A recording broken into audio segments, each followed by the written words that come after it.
Assalamualaikum warahmatullahi wabarakatuh. Sahabat-sahabat tafsir hidayah yang dirahmati Allah. Di hari yang penuh berkah ini, mari kita buka hati dan lisan kita dengan sholawat kepada baginda Rasulullah Sallallahu Alaihi Wasallam.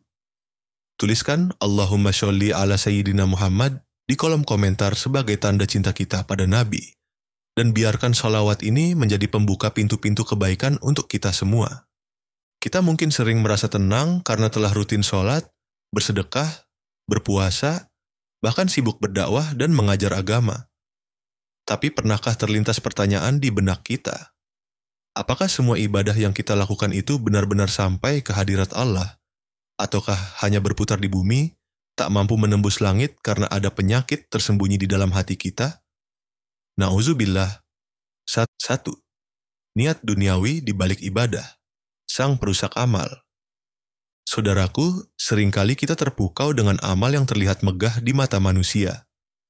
Sedekah besar, sholat tahajud yang panjang, atau peran aktif dalam dakwah. Namun, di mata Allah, yang dinilai bukanlah kuantitas, melainkan kualitas niat di balik setiap tindakan. Amal yang diniatkan bukan karena Allah semata, melainkan demi pujian, popularitas, atau keuntungan duniawi, hanya akan berakhir sebagai debu yang tak berbobot di hari perhitungan.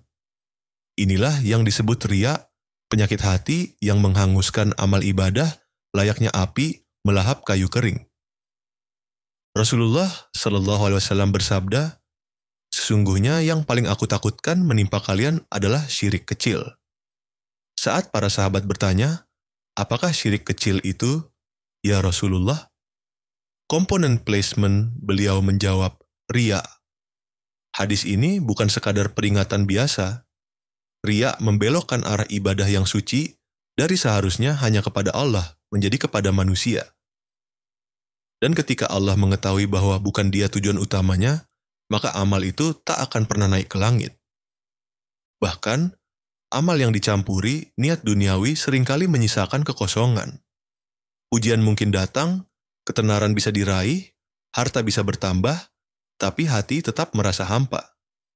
Sebab esensi ibadah bukan hanya pada gerakan lahiriah, melainkan pada ketundukan batin kepada Allah.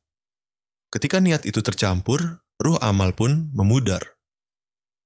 Kita lelah secara fisik, namun tak mendapatkan apa-apa di sisi Tuhan.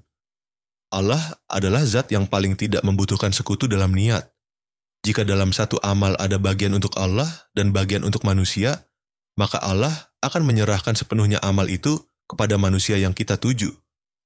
Betapa meruginya kita. 2. Ujub, merasa kagum pada diri sendiri. Saudaraku, salah satu ujian halus yang seringkali tak disadari oleh para ahli ibadah adalah ujub, yaitu perasaan bangga dan kagum terhadap amal diri sendiri. Perasaan ini tumbuh perlahan. Aku sudah banyak sholat, banyak puasa, banyak sedekah. Orang lain belum tentu. Sepintas ini terlihat seperti muhasabah, tapi jika dibiarkan, ujub akan menjadi racun yang perlahan melumpuhkan ketulusan hati.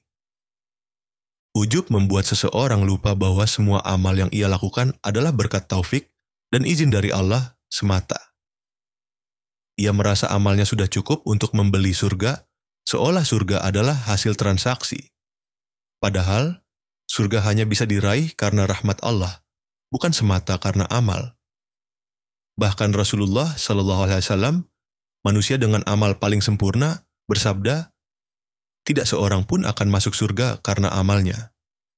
Ketika para sahabat bertanya, termasuk engkau, wahai Rasulullah? Beliau menjawab, ya, termasuk aku, kecuali jika Allah melimpahkan rahmatnya kepadaku. Hadis riwayat Bukhari dan Muslim. Ketika hati mulai merasa lebih baik dari yang lain, disitulah posisi rohani kita mulai melemah.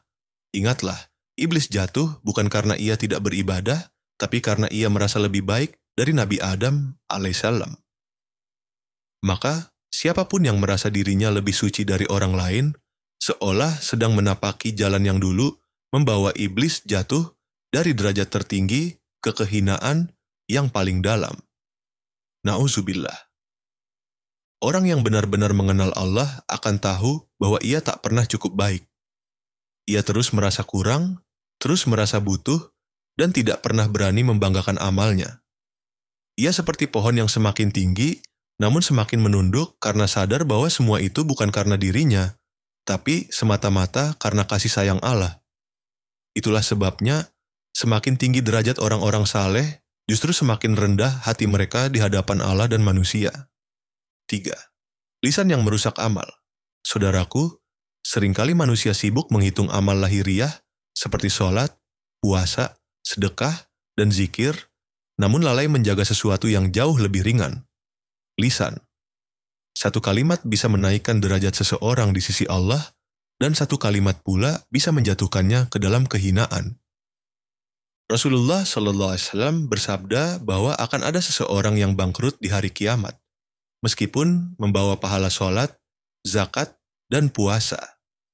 Kenapa? Karena ia mencela, memfitnah, dan menyakiti sesama. Semua amalnya pun lenyap, diberikan kepada orang yang pernah ia zalimi. Gibah, makian, fitnah, sindiran kasar, bahkan komentar sinis di media sosial. Semua ini mungkin tampak sepele, tapi setiap kata memiliki jejak dan konsekuensi spiritual. Lisan itu seperti pisau, bisa menyelamatkan, bisa pula menghancurkan. Sebanyak apapun amalmu, jika lidahmu tak dijaga, engkau seperti menampung air dengan keranjang bolong, tak pernah penuh, tak pernah bertahan. Sungguh mengerikan jika pahala tahajud kita diberikan kepada orang yang kita bicarakan diam-diam, atau pahala sedekah kita malah jatuh ke tangan orang yang kita maki karena perbedaan. Amal yang kita kumpulkan dengan susah payah, lelahnya wudhu malam, letihnya puasa sunnah, cucuran keringat dari kerja keras, ternyata di akhirat menjadi milik orang lain hanya karena lisan kita tak pernah dijaga. Maka para ulama dan orang-orang saleh selalu sangat berhati-hati terhadap lisannya. Mereka lebih memilih diam jika tak mampu berkata baik, sebagaimana sabda Rasulullah SAW, barang siapa yang beriman kepada Allah dan hari akhir, hendaklah ia berkata baik atau diam. Hadis riwayat Bukhari dan Muslim. Diam bukan kelemahan, diam adalah bentuk kekuatan rohani yang menjaga amal agar tidak hancur. 4. Meremehkan dosa yang terus diulang. Saudaraku, salah satu musibah rohani yang paling berbahaya adalah ketika hati mulai terbiasa dengan dosa. Bukan karena kita tidak tahu itu salah, tapi karena kita menganggapnya kecil dan remeh. Padahal para ulama mengatakan, jangan lihat kecilnya dosa, tapi lihat kepada siapa engkau bermaksiat. Setiap dosa adalah pemberontakan terhadap Allah, meski tampak sepele di mata manusia. Dosa yang diulang-ulang tanpa penyesalan adalah racun yang membunuh pelan-pelan. Ia seperti lubang kecil di dasar ember amal, air kebaikan terus dituangkan, tapi tak pernah penuh karena terus mengalir keluar. Kita bisa saja sholat, bersedekah, bahkan menangis dalam doa, tapi jika masih mengulang maksiat dengan hati yang ringan, maka amal itu kehilangan kekuatannya untuk menyucikan jiwa. Allah Maha Pengampun, itu betul. Tapi jangan jadikan itu sebagai tameng untuk terus melukai diri sendiri dengan dosa yang sama. Tobat bukan hanya permintaan maaf, tapi kesungguhan untuk berhenti dan memperbaiki diri. Rasulullah SAW bersabda, setiap anak Adam pasti melakukan kesalahan dan sebaik-baik yang bersalah adalah yang bertaubat. Hadis riwayat Tirmidzi. Yang membuat dosa semakin berbahaya adalah ketika ia dilakukan dalam keadaan sadar, lalu diulang tanpa rasa takut. Hati yang dulunya peka perlahan menjadi keras, dan dosa yang dulu menakutkan menjadi kebiasaan yang nyaman. Disinilah seorang hamba mulai menjauh dari cahaya Allah. Bukan karena Allah menutup pintunya, tapi karena dia sendiri menutup pintu taubatnya. 5. Amal besar tapi hati tak rendah hati. Saudaraku, kadang kita merasa sudah cukup banyak berbuat baik, sholat tepat waktu, puasa sunnah, rajin sedekah, bahkan terlibat dalam kegiatan dakwah. Tapi tanpa sadar, di balik tumpukan amal itu, hati mulai merasa tinggi, seolah amal kita sudah cukup untuk menebus semua kesalahan dan menjamin tempat di surga. Padahal, yang paling ditakuti oleh orang-orang saleh bukanlah dosa mereka, tapi amal mereka yang tidak diterima. Lihatlah para sahabat Rasulullah SAW. Mereka adalah generasi terbaik penuh amal dan pengorbanan, tapi justru mereka yang paling takut akan nasib akhir mereka. Umar bin Khattab, radhiyallahu anhu, pernah berkata, "Seandainya aku tahu bahwa satu amalku diterima, itu lebih aku sukai daripada dunia dan seisinya." Mengapa? Karena mereka memahami bahwa nilai amal bukan pada banyaknya, tapi pada penerimaan Allah. Orang yang merasa amalnya cukup, sejatinya sedang jauh dari hakikat kehambaan. Sebab seorang hamba yang benar tahu, sebanyak apapun ibadahnya tak akan bisa membalas satu nikmat Allah, bahkan tak cukup untuk membayar nikmat bernapas hari ini. Maka semakin besar amal, seharusnya semakin tunduk hati.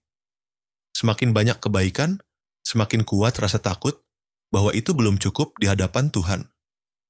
Amal yang disertai dengan takabur dan merasa diri sudah pasti selamat bisa berubah menjadi bencana. Sebab Allah mencintai hamba yang merendah, bukan yang merasa dirinya sudah cukup. Bahkan Rasulullah SAW yang dijamin surga pun berdoa dengan tangis, khawatir amal beliau tak diterima. Maka siapa kita hingga merasa sudah aman dari hisab? Mulai hari ini, mari kita perbanyak doa agar amal diterima. Jangan tunggu sempurna untuk meluruskan niat. Bahkan amal yang sedikit jika tulus bisa lebih berat di timbangan Allah daripada ibadah yang megah tapi penuh harapan dunia. Semoga Allah menerima amal kita, menyucikan niat kita, dan menjauhkan kita dari penyakit hati yang tersembunyi. Pernahkah kamu merasa amalmu tertahan karena satu dari 5 hal tadi? Tuliskan sebagai bahan muhasabah kita di kolom komentar. Dan jangan lupa, mari kita ucapkan doa bersama. Ya Allah, terimalah amalku meski sedikit, dan bersihkan niatku dari segala penyakit hati. Amin ya Rabbal Alamin. Jangan lupa like, share, dan subscribe channel Tafsir Hidayah. Bisa jadi satu klikmu menjadi sebab diterimanya amal orang lain. Wassalamualaikum warahmatullahi wabarakatuh.